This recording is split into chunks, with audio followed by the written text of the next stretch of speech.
బొమ్మలు ఇవ్వని పిల్లవాడు. ఒక పిల్లవానికి బర్త్డే కార్యక్రమం జరుగుతూ ఉంది. చాలామంది పెద్దలు వచ్చినారు, వాళ్ళు వెంట వారి పిల్లలు కూడా వచ్చారు. ఈ బర్త్డే జరుగుతున్న పిల్లవానికి బహుమతులు తెచ్చిస్తూ ఉన్నారు. వచ్చిన బహుమతులు వచ్చినట్టు ఈ పిల్లవాడు తీసుకెళ్ళి ఇంటి లోపల పెట్టుకుంటున్నాడు. వాటిని ఓపెన్ చేయడం కానీ బయటికి తీసి అందరి పిల్లల దగ్గర ఆడుకోవడం చేయటంలే వాడు. ఈ పిల్లవాడిని తండ్రి ఆఫీసు నుంచి కార్యక్రమానికి కొంచెం ఆలస్యంగా వచ్చాడు. చూస్తే పిల్లలందరూ పెద్ద గుంపు ఉంది. తన కొడుకు కూడా అలంకరించుకో సిద్ధంగా ఉన్నాడు. బహుమతులు వస్తున్నాయి, తీసుకెళ్ళి లోపల పెట్టుకుంటున్నాడు. ఈ పరిస్థితి అంతగా నచ్చల ఆ తండ్రికి. తన పిల్లవాడు కొంత జనరస్గా ఉంటే బాగుండు అనుకుని అలా బహుమతులన్నీ దాచుకోకూడదురా, తీసుకొచ్చి అందరితో కలిపి ఆడుకోవాలా అన్నాడు.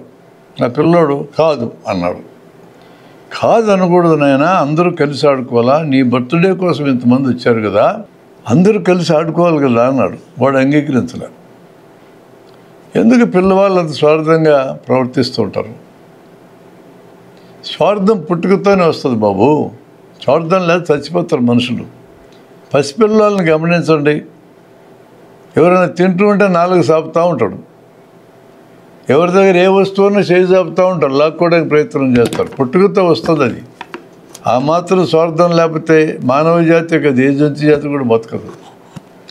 ఇతరులతో కలిసి పంచుకోవాలి. ఇతరులందరూ బాగుంటే నేను బాగుంటా అనేది మనం నేర్పిస్తే తప్ప తెలియదు. ఎవడెట్లా పోతే నాకెందుకు, నేను బాగుపడితే చాలు, దేవుడు నేర్పక్కర్లా, వచ్చేస్తాయి. ఇతరుల బాగులోంచి నా బాగుంది అది నేర్పిస్తే కానీ రాదు. ఈ పిల్లవాడికి ఫస్ట్ టైం ప్రైజులు వచ్చినాయి గుట్ట.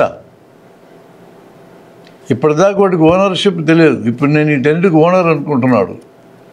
ఆ ఓనర్షిప్ను కొంత ఎంజాయ్ చేయకుండా అనుభవించుకొని ఇతరులతో పంచుకుంటాడు.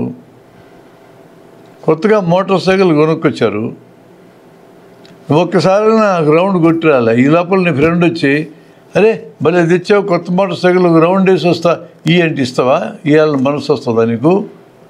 నువ్వు ఒక్కసారి కూడా తిరగకుండా నీ ఓనర్షిప్ను కొంచెం నన్ను చూసుకోవాలి కదా. అట్లా అడిగితే భరించలేం.